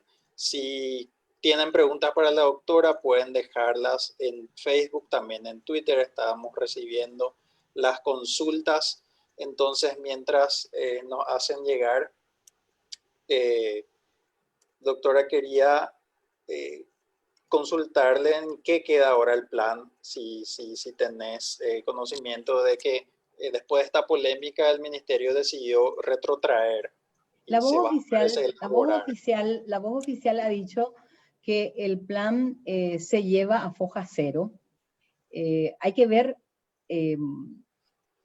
qué parte se lleva a foja cero, porque todo el proceso de recolección de datos, no creo que volvamos a empezar de cero, un proceso que llevó 14 meses, que tiene un costo presupuestario alto, con designación de personas que van a las comunidades, al interior, y a cubrir el territorio nacional, que los paraguayos nomás creemos que es pequeño. Cuando uno ha andado por las rutas del país, Paraguay es grande. Lo que pasa es que nos comparamos siempre con Brasil y Argentina. Yo supe eso cuando me fui a Centroamérica y descubrí que mi país era grande. Entonces, ese proceso de recolección de los datos, que es la primera fase de la operativización del plan, no sé si lo van a volver a plantear. Yo creo que está acá en discusión. Y se planteó una metodología de trabajo por mesas de trabajo que justamente era hoy, esta mañana, en el Banco Central la primera sesión, y la siguiente sesión creo que van a entrar a funcionar las mesas de trabajo. La voz oficial dice que se puso en foja cero. Como digo yo, mirando los componentes del Plan Nacional de la Adolescencia, tal vez se van a llegar a discutir aspectos que las personas que cuestionan están planteando y ver a qué acuerdo se llega para seguir avanzando. Lo que hay que tener en cuenta es que es la protección de la niñez y la adolescencia lo que está en juego. No podemos quedarnos 3 meses para aprobar un plan cuando hay niños en la calle, cuando hay niñas gestantes, cuando hay madres encarceladas que se hacen cargo de sus niños, cuando hay hogares de abrigo donde tienen que ir a parar esos niños y niñas que no tienen esa familia ideal que todos querríamos que exista en el Paraguay. Y también, doctora, teniendo en cuenta que el plan es un nivel muy alejado de la operativización, como bien dijo. Eso tiene que pasar por subsiguientes especificaciones y hasta que se llegue al servicio, hasta que se llegue al producto curricular. Y entonces, volver a foja cero, esto implica atrasar muchísimo todas estas etapas y postergar ya sea las revisiones, las estrategias, las nuevas políticas que puedan surgir para hacer frente a estas terribles realidades que enfrenta la niñez y la adolescencia en nuestro país. Entonces, yo creo que en las próximas semanas vamos a tener un poco más de claridad en relación al proceso, ¿verdad? Se está recién planteando la metodología de trabajo y se enfrenta con muchas dificultades porque la intención no es dialogar, claramente. Entonces se hace muy difícil un trabajo de planificación cuando hay sectores que solo cuestionan, que solo plantean dificultades. Yo tengo muchísima admiración por el estilo personal de la ministra, que está en el medio de esta situación y además tiene que estar reconduciendo este proceso. Sí, Dani. ¿Cómo se explica, doctora, estos cuestionamientos que bien señaló? No tienen ningún fundamento en la realidad, ni en datos, ni evidencia, ni apenas con una lectura somera y desinteresada del documento, uno se da cuenta que el cuestionamiento no tiene ni pie ni cabeza. Entonces, ¿qué otros motivos puede haber para...? Porque si vemos la realidad, ¿verdad? O sea, sí. puede ser que el desconocimiento y la ignorancia tal vez sea un componente, pero me parece, creo que el análisis de las motivaciones políticas también tiene que ser un insumo para saber, para comprender esta realidad, de por qué se cuestiona tanto. Para mí, yo ni siquiera iría a análisis muy profundos a ver qué pasa con nuestra población. Nosotros tenemos una educación muy deficiente. tenemos serios problemas con habilidades básicas como la lectura comprensiva. La gente no entiende lo que lee. La gente que lee, mucha gente que lee, no entiende lo que lee. Entonces el gran público es presa fácil de discursos altisonantes que vienen claramente de líderes sin buenas intenciones. No están queriendo ayudar, están queriendo confundir y arrear personas, inspirándoles miedo y odio. ¿Cuál es la base?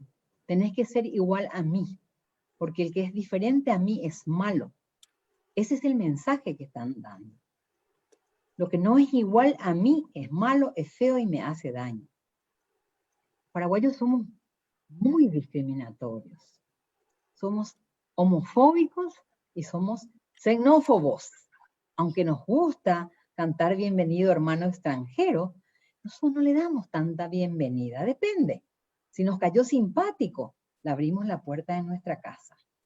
Y esas son las cuestiones que tenemos que revisar. Por eso yo hablaba de los antivalores. Tenemos que ser críticos hacia nuestra propia cultura y no poner la cultura en un altar inamovible. La cultura vive en constante cambio y nosotros tenemos que ser capaces de ver qué está mal en nuestra cultura y cambiarlo intencionalmente. Eso no va a llevar a la muerte de la nación paraguaya, va a llevar a mejorarla sustancialmente. Sí, yo creo que son intereses sectoriales y justamente llevados por líderes visibles que no tienen ni personal ni humanamente los perfiles más adecuados. Así es, concuerdo porque estas objeciones, estos grupos fundamentalistas existían hace años, o sea, no son nuevos, pero el impulso que han logrado en estos últimos meses y años incluso en Paraguay, en la región, tiene que ver con una lógica elemental. El plan en realidad está siendo ejecutado desde 2014. Claro. Desde el gobierno anterior, la política nacional surge en el gobierno anterior. ¿Qué es lo que ha hecho que de pronto este plan, que en realidad es totalmente coherente en consonancia con todo lo anterior, es el que despierta los fantasmas? Los fantasmas se levantan, los fantasmas no existen, los fantasmas se crean, pero cuando uno no conoce, tiene miedo. Esa es una reacción natural del ser humano. Lo que yo no conozco me da miedo, y el miedo, ¿qué me hace? Rechazar o correr. Son dos básicamente las reacciones que tenemos como seres biológicos. Y eso es lo que se está creando. Miedo y odio. Separar para poder pescar en río revuelto. Bueno, pero dándole un poco el beneficio de la duda y verás qué tipo de cuestionamiento se puede hacer al texto del plan. Leí que, por ejemplo, el concepto de enfoque de género aparece en varios lugares de la redacción del plan y pregunta por qué no se puede sencillamente colocar que las leyes o las políticas se aplicarán en igual manera a niños y niñas. ¿Por qué tiene que haber ese enfoque de género? ¿Por qué no puede ser igual? Porque es una terminología técnica acuñada que tiene un significado específico. Pero yo estoy de acuerdo contigo. Es muy probable que en este proceso de, no creo que sea de acuerdo, de conciliación, de negociación de los términos, probablemente llegaremos a algo similar. Pero los términos técnicos existen. En la medicina se usan términos específicos. En la sociología, en la psicología, cada una de las ciencias tiene su terminología específica. Y cuando un lego en ese campo opina al respecto, hace su interpretación. Pero son los técnicos, para eso hay gente que estudia, para eso hay gente que se especializa. Si yo me voy a ir a sacar un diente en el almacén de mi barrio, no estoy aplicando justamente el concepto del respeto a la academia, a la formación y a la especialización que tienen las personas que han estudiado. O sea, hay una lógica en el funcionamiento y en el uso de términos. Pero vamos a ver qué pasa en el proceso. Yo voy a estar participando con FEIPAR, así que probablemente te puedo hacer una llamadita y contarte dónde estamos en las próximas semanas. Claro que sí. Hay una consulta, por ejemplo, Sí. cuando hablamos de niños y adolescentes, ¿qué tan importante es abordar con ellos el tema de género y la educación sexual? ¿Considera que el MEC debería apostar por una educación sexual integral para enseñar en el currículo oficial? Una consulta. Sí, yo creo que es importante trabajar con niños y adolescentes en el enfoque de educación integral de la sexualidad. Desde luego, uno no le habla a un niño de 5 años al respecto de su cuerpo y sus emociones con los mismos términos con los que habla con un adolescente que de pronto ya tuvo su primera experiencia sexual en Paraguay. Son maneras diferentes de abordar los conceptos. Pero ¿qué es lo que plantea la educación sexual integral? El conocimiento de su persona, más allá de los órganos genitales, que es lo que aterroriza a la gente que no comprende qué es la educación integral de la sexualidad. Estamos tomando la dimensión biopsicosocial de la persona y estamos entrenando, en nuestro caso, en Paraguay, los niños tienen que conocer su cuerpo, hasta dónde puede tocarme, papá, mamá, un extraño. Y ni siquiera mi tío, mi tía, mi primo tiene que pasar un límite, que es el de mi individualidad, aunque yo tenga 3 años. Por eso vemos en las noticias tremendas noticias que hay niñas de 2 años abusadas por sus padres. O sea, ¿de qué estamos hablando? Eso es lo que nos cuentan todos los días en las noticias, no es una noticia aislada. Es una monstruosidad. Uno solo ve eso en series criminales, pero en nuestro país es lo cotidiano. Y tenemos que sentirnos motivados, movilizados por semejante realidad. La educación sexual, la educación integral de la sexualidad es una necesidad. Y el Ministerio de Educación tiene la responsabilidad de implementarlo. Es una responsabilidad ineludible para seguir protegiendo a nuestros niños y a nuestras niñas. Yo te cuento una anécdota. Yo estoy en educación desde los años 80 y ya en el año 1975, en el primer ciclo de lo que se llamaron innovaciones educacionales, se incluyó en el currículum lo que entonces llamábamos educación familiar, con contenidos curriculares desde el preescolar. Y lógico que vos no le vas a poner un gráfico de los órganos genitales de un adulto en preescolar. Trabajás desde la naturaleza, desde la observación de las flores y las plantas, la reproducción alrededor en la naturaleza. Pero ¿qué ha sido el desafío para la implementación de esta educación familiar ya desde los años 70? La tremenda limitación que tienen nuestros propios docentes para pararse seguros y con confianza y hablar con los niños de estos temas. Porque los propios docentes no están capacitados y son limitados por sus creencias, muchas veces religiosas, de que el sexo es pecado. El sexo es una dimensión de nuestra vida y tener una sexualidad plena es un derecho que tenemos todas las personas. El sexo no existe solo para la reproducción. El sexo también existe para el placer. Tenemos más preguntas de los que están viendo la transmisión. ¿Cómo no? Y nos piden si por favor podemos aclarar el enfoque de género. Y tal vez sería interesante con un ejemplo, ¿verdad?, de alguna política que con enfoque de género y sin enfoque de género, porque eso ayudaría a que sea una política más efectiva a solucionar los problemas que tenemos. Muy bien, vamos al campo de salud, que es mucho más fácil mostrar los problemas que tenemos allí y tal vez en los servicios. Por ejemplo, los sistemas de salud, ustedes vieron que son muy pocos los servicios que tiene el sistema de salud para atención específica de niñez y adolescencia en el Paraguay. ¿Por qué deberíamos tener servicios para adolescentes? Hubo una época muy, muy buena, en los años 2000, 2005, en que la cooperación internacional, la GTZ, instaló dentro de los hospitales regionales un servicio de atención a la salud adolescente. Se llamaban Casa del Adolescente. Y allí podían ir para recibir capacitación y también tener servicios niñas adolescentes, porque en realidad, ¿qué define la adolescencia? Es la menarca. Niñas y adolescentes podrían ir para saber cómo cuidarse y para saber cómo manejar sus relaciones interpersonales. Si ese servicio fuera solamente para varones, porque el pensamiento siempre es que hay que cuidar al varón para que no esté regando hijos por todos lados. Si el servicio de la casa del adolescente no hubiera considerado la necesidad de las niñas, podría haber sido un espacio de distribución de preservativos, de condones.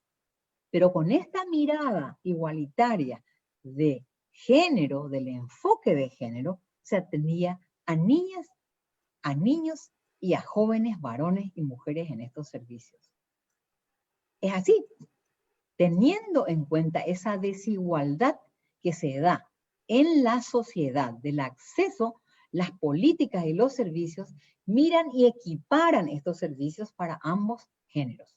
Esa es la idea. Hay muchos más ejemplos, o sea, yo creo que el Ministerio de Agricultura tiene un montón de programas enfocados en la capacitación de las mujeres rurales. ¿De qué se ocupan las mujeres rurales? Generalmente se ocupan de la agricultura en la casa, que es la agricultura de subsistencia para la familia. Sin embargo, con este enfoque de género y viendo que a las mujeres que se dedican a la agricultura no les faltan capacidades, sino que les falta información y capacitación técnica, están dirigiendo sus capacitaciones a las mujeres y estamos empezando a ver sistemas de crédito que no van solo al varón en la familia, que de hecho está ausente en muchos de los casos en el Paraguay, y se están dando capacitación específica para la agricultura y fondos de créditos para las mujeres cabezas de familia. Eso es enfoque de género. Eso es buscar la igualdad, disminuir las diferencias y las discriminaciones.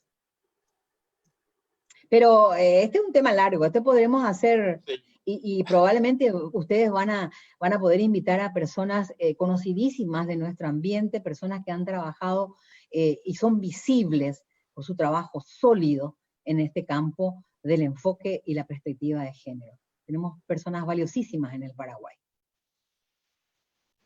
Y acá tenemos más preguntas de la gente.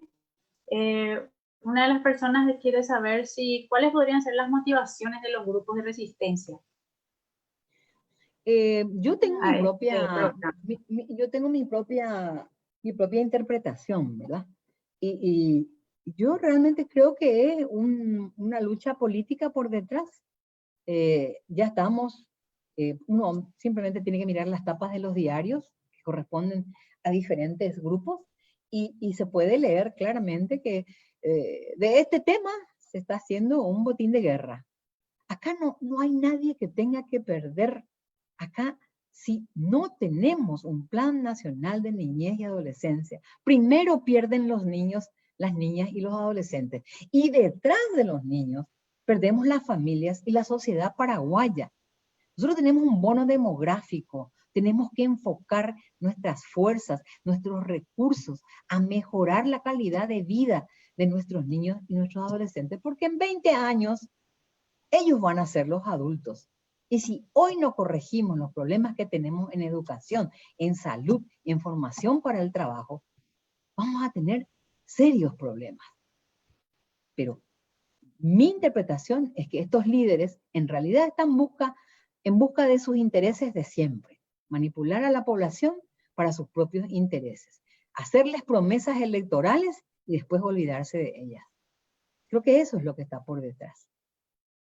Y tenemos que estar alertas como ciudadanía. Sí. Otra pregunta que hacen es, ¿de dónde salió FEIPAR? ¿De dónde salió FEIPAR? FEIPAR salió de unas reuniones en las que nos convocamos personas, un núcleo pequeño de personas que a su vez fue integrando otras personas porque teníamos la preocupación compartida por la educación en el Paraguay y porque la educación sea una educación integral, que también incluya la educación integral de la sexualidad. En FEIPAR, un día estamos por sacarnos una foto y hacer pública, porque como hay hay mucha imaginación en el público. Y entonces desde dicen que no existimos, que nos creamos para la audiencia pública, y en realidad tenemos un proceso de 2 años de encontrarnos e ir definiendo cómo actuamos y cómo hacemos. Y vamos sumando gente que tiene el mismo pensamiento, que pasa sobre las diferencias políticas, que pasa sobre las diferencias de edad o de clase social, y se junta en función a un objetivo, que es lograr las familias tengan una educación integral en el Paraguay. Eso bueno, hay muchísimos comentarios de agradecimiento por la presentación, por la aclaración de los términos. Como dijo Daniel, están pidiendo tener acceso a las presentaciones, a las imágenes, a los slides que ya dijimos que íbamos a disponibilizar, así como están queriendo. Y en realidad sí, hay como 60 comentarios, de los cuales están muy agradecidos por la presentación tan clarificadora. Dani, no sé si tenés más preguntas. Sí, hay preguntas, algunas se repiten, pero otras, por ejemplo, la patria potestad, que es un argumento que se utilizó para rechazar el Plan Nacional. Sí. ¿Por qué existe ese temor de que el Estado venga y le saque a los hijos y le enseñe cosas contrarias a la familia? Es un temor de los padres de perderle a sus hijos, es el deseo de imponer lo que los padres creen que es lo correcto y no dejar que el hijo se desarrolle autónomamente. ¿Cómo usted como psicóloga, cómo ve esa tensión ahí? Es un miedo absolutamente irracional, no tiene base en nada. Es un cuento que se está contando, un cuento de terror que se está contando y que la gente cree. No tiene ninguna base. Yo madre, yo padre, yo familia, soy ante la ley el primer responsable de que mi hijo tenga los cuidados de salud y que acceda a la educación. Son mis obligaciones familiares, maternas, paternas, dependiendo de cuál es el esquema de la familia. Y lo dice claramente la ley. La familia es la primera responsable. La familia que puede estar constituida de 1000 maneras diferentes, ¿verdad?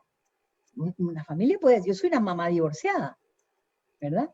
Felizmente es un divorcio amigable, entonces el padre de mi hijo nos acompaña siempre. Pero hay padres que crían a sus hijos solos. Hay hijos que se crían con abuelos, con abuelas, con tíos. Esa es nuestra realidad paraguaya. Ahora, si yo soy el responsable de la crianza de un niño o de una niña o de varios niños, ante la ley, yo soy el responsable, la responsable. La sociedad comparte conmigo porque la sociedad también implementa mecanismos para ayudarme a mí a hacer mejor la tarea. Por eso existen los comedores comunitarios en las zonas marginales. ¿Qué hacen los comedores comunitarios? Están ayudando a que esa familia de escasos recursos tenga aunque sea 2 comidas al día. Esa es la sociedad en acción para cumplir con la protección, que los padres de pronto por carencias económicas no lo pueden hacer. Pero si el padre entra, o la madre, o la familia, o el cuidador, falla en esas responsabilidades básicas. El Estado es el garante de todos los derechos, no solamente de los niños y las niñas. Y el Estado tiene la obligación de intervenir en esos casos. Pero la patria potestad no la pierde un padre que cumple, una madre que cumple con sus responsabilidades. No existe ese riesgo posible. Es un cuculelé inventado en las últimas semanas. Y dado que la gente no conoce ni el plan, ni las leyes, entonces, ¿qué toma? Le llega a lo emocional, se asusta y dice, yo no quiero que me saquen mi hijo. Nadie le va a sacar su hijo. ¿Cómo se imaginan un Estado, monstruoso Estado, que entra a las casas y trae a los niños? Ustedes se imaginan, yo tuve 2 hijos, hubiera querido tener 3, pero ¿saben lo que cuesta criar un hijo, mantener un hijo? ¿Les parece que en un Estado pobre como el nuestro, vaya a sacar hijos de las casas para hacerse cargo el Estado de los hijos de los otros. Es un absurdo absoluto. Es un absurdo absoluto. Si el Estado ni siquiera puede sostener los hogares que necesitamos para los niños que ya están en esa situación de vulnerabilidad, ¿qué vaya a sacar los hijos de la gente que está cuidando a su hijo o que los ama? No, es un miedo absolutamente irracional sin ninguna base. Es un cuculelé. ¿Qué diría entonces, doctora, ante los cuestionamientos de que el Estado le quiere enseñar algo a mis hijos que yo no creo? Por ejemplo, llevando a casos extremos, en Estados Unidos hay familias que creen que la Tierra se creó hace pocos miles de años y que la evolución del ser humano, que el ser humano no evolucionó de primates inferiores. Sí. Pero en la escuela tienen que ir a estudiar biología, tienen que ir a estudiar geología, ¿verdad? Que va en contra de sus creencias. ¿Cómo se puede, ahí no se rompe acaso ese derecho que los padres creen de tener, de poder imponerle a sus hijos qué pensar? Es que una vez más, son ámbitos diferentes de la vida humana. La escuela, la educación, tiene la obligación de utilizar los hallazgos de la ciencia, que se van modificando constantemente. Si yo tengo temor de que yo le dije a mi hijo, a mi hija, que en realidad el mundo existió a partir de que la mujer salió de una costilla de un hombre, y que la profesora le va a decir que en realidad venimos de una evolución de miles de años y que son maneras de manejar la realidad. Esto no se contrapone, se puede conciliar. Esto es lo que te dice la ciencia, pero esto es lo que te dicta mi fe. Es lo que debería decir un padre. Yo, como religioso de este grupo, creo eso. Aunque sé que la ciencia prueba que el ser humano está en evolución continua. Entonces no son inconciliables. Lo que pasa es que cuando uno quiere imponer un lenguaje en un ámbito que no le corresponde, se fracasa. No es posible explicar la realidad desde los dogmas. Las religiones tienen dogmas, todas las religiones. Todas las religiones tienen buenas intenciones, pero tienen dogmas, que son la condición para entrar a ser parte de ese grupo. La educación, la ciencia educativa, no puede tener dogmas. Y yo tengo que enseñarle a mi hijo, aunque yo no crea, le tengo que enseñar, le tengo que dar los recursos para que como niño piense sobre esa realidad que vive y finalmente determine cuál va a ser su vida. Se puede quedar aprendiendo en la escuela todo lo que le enseñan y irse el domingo o el día del culto que tenga y ir y rezar según la fe que le impone a los padres. No se contrapone. La escuela no tiene por qué reproducir el discurso de la iglesia, de ninguna iglesia. Ni ninguna iglesia tiene que reproducir el discurso de la escuela. Son ámbitos distintos de la conducta humana, de la vida humana. Y no tenemos que tener miedo. El miedo es lo que nos asusta. ¿Qué va a decir mi hijo? Se va a ir al infierno. Tu hijo va a decidir tarde o temprano qué camino quiere seguir y qué vida quiere tener. Es para que pueda tomar las mejores elecciones en su vida, para que sea un ser humano pleno y feliz. Es lo que yo, como mamá, como papá, tengo que celar. Yo tengo que darle a mis hijos las herramientas para que ellos sean seres pensantes, seres sensibles, que respeten los derechos de los otros, que sepan que sus derechos terminan donde empiezan los de los otros, y que cuando uno está en una sociedad organizada, tiene derechos y también tiene obligaciones. Excelente. Y para ir cerrando, ¿verdad? Haciendo honor al tiempo, sí. Quería preguntarle cómo usted tuvo experiencia trabajando en el ámbito de desarrollo social, pero también con niños, niñas y adolescentes, tanto en Paraguay como en el exterior. ¿Qué experiencia perdón, qué aprendizaje puede sacar de esa experiencia para resolver o tratar de encauzar las posibles soluciones a nuestras realidades? ¿Qué puede hacer un resumen? ¿Me estás preguntando de mis experiencias con comunidades vulnerables en Paraguay o querrías, sí, tenés curiosidad más por lo que fui a hacer a Libia? Un poco de los dos, si podés contarnos qué hiciste en Libia y después lo de las comunidades vulnerables. En realidad, desde los años 90 yo empecé a trabajar con cooperación internacional y tuve realmente el regalo y la oportunidad de conocer 15 departamentos de nuestro país, porque me pasaba 9 meses del año viajando por todo el Paraguay. Y trabajaba en comunidades vulnerables urbanas y rurales. En rurales con el proyecto de educación y en comunidades urbanas con el proyecto de desarrollo juvenil urbano. Y la riqueza más grande que yo tuve en ese proceso, lo que yo aprendí, es que en esos espacios donde tanto sufrimiento y tanta carencia existen, siguen habiendo seres humanos solidarios que quieren salir de ese entorno, que hacen el esfuerzo para ayudar al otro y juntos organizarse y lograr vencer los grandes desafíos que tienen. De hecho, yo creo que estas comunidades vulnerables con las que yo trabajé, y tengo nombres de muchísimos jóvenes que hoy ya tienen, bueno, 30, 40 años, algunos de ellos, ¿verdad?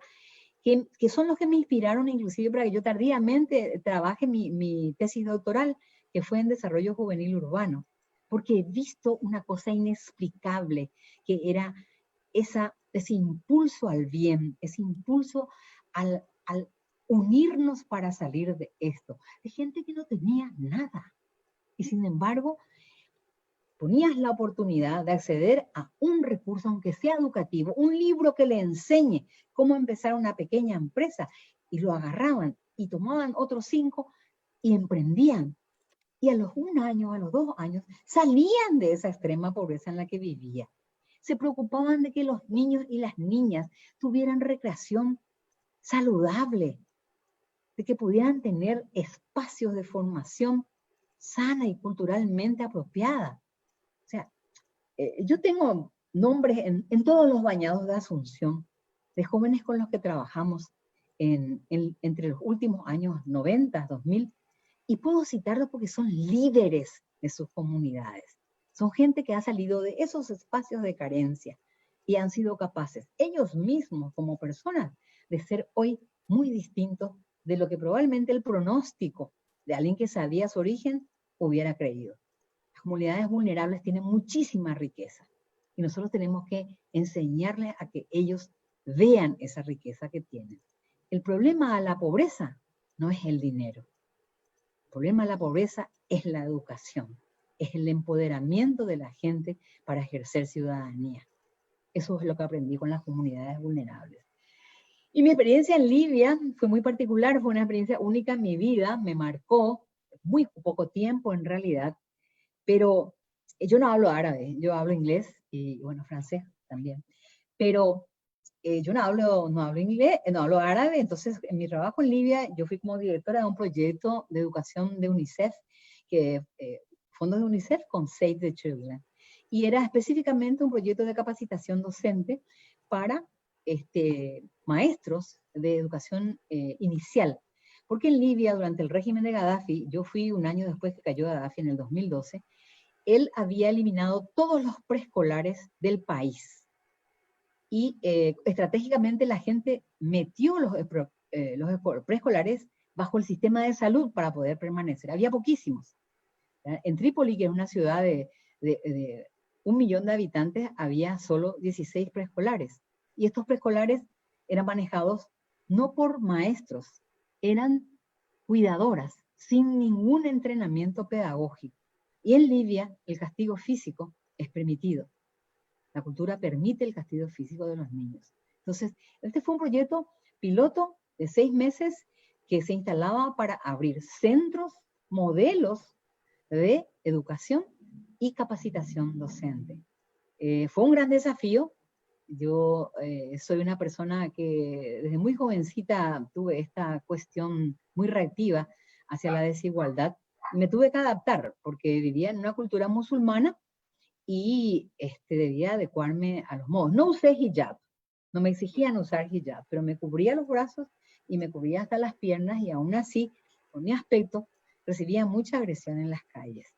No me sentí en peligro nunca, porque en realidad todas las personas que trabajábamos en organismos de cooperación teníamos un poco una vida de diplomáticos, ¿verdad? Y había un toque de queda y nos advertían rápidamente.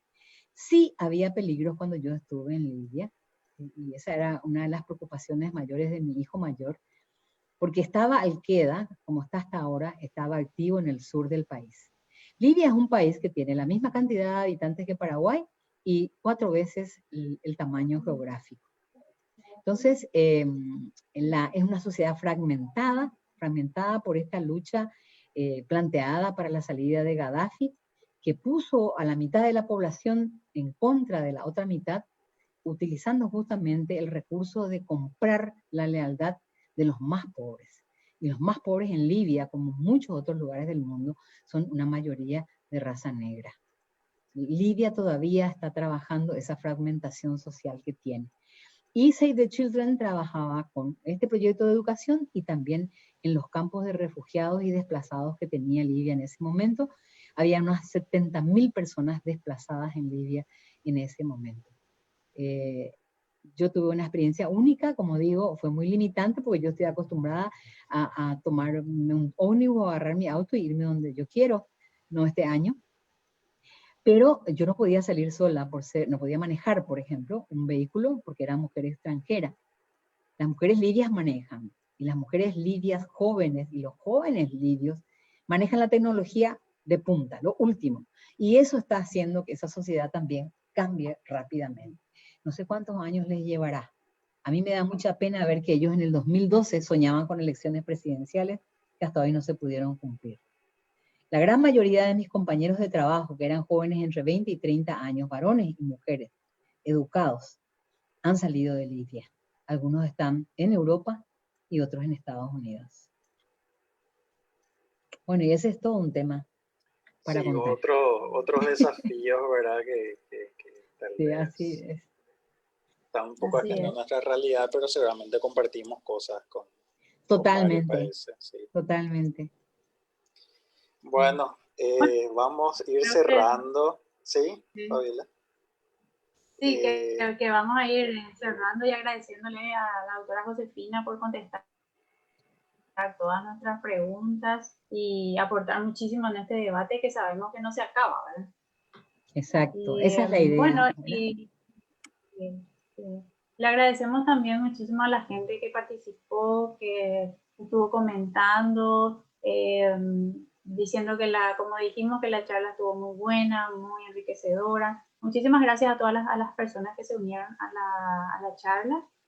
Y saben que todo se queda en las redes sociales también. Va a quedar el video grabado y vamos a disponibilizar la presentación como así lo pidieron. Sí. Queríamos también invitarles a los seguidores, ¿verdad? Sí, adelante, Dani. No, básicamente agradecerles por el espacio, por esta posibilidad de compartir lo que uno aprende al revisar los documentos. Realmente invito a todos a revisar el plan, enterarnos de dónde se sostiene, con qué tiene relación, porque es nuestro deber ciudadano conocer estas cosas y participar fuertemente. La protección y el cuidado de los niños, las niñas y los adolescentes en el Paraguay lo requiere. Muchísimas gracias. No, a usted, doctora, muchísimas gracias por su presentación. Y antes de irnos, les quiero recordar a todo el público que la semana que viene vamos a tener nuestra clausura de eventos de Ciencia del Sur, ¿verdad? Todo virtuales. Este año fue una maratón de eventos virtuales, pero ayuda en muchas cosas, ¿verdad? Posibilita que muchas personas que no se pueden ir a un lugar presencial puedan igual seguir a los eventos. Y la semana que viene vamos a estar con los ganadores de diferentes premios de ciencia de Paraguay. Por ahí, si no conocían, hay varios premios de ciencia que todos los años son galardonados. Por ejemplo, van a estar los ganadores de el Premio Nacional de Ciencia, del premio Andrés Barbero. Van a estar también chicos ganadores de medallas de oro de Olimpiadas, de la Iberoamericana de Matemáticas, la Latinoamericana de Astronomía y del premio Curie también, que es un premio nacional para jóvenes que están iniciándose en la investigación, y es muy importante apoyar y difundir sus logros, ¿verdad?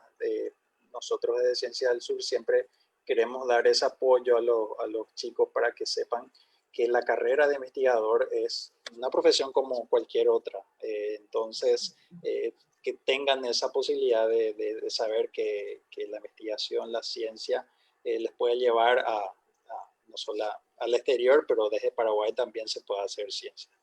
Así que les agradecemos a todos los que nos acompañaron, a Fabiola y a la doctora también Josefina por su tiempo. Buenas noches. Buenas noches a todos. Gracias, Y Dani. nos vemos la semana que viene. Chao, chao. Chao, chao. Hasta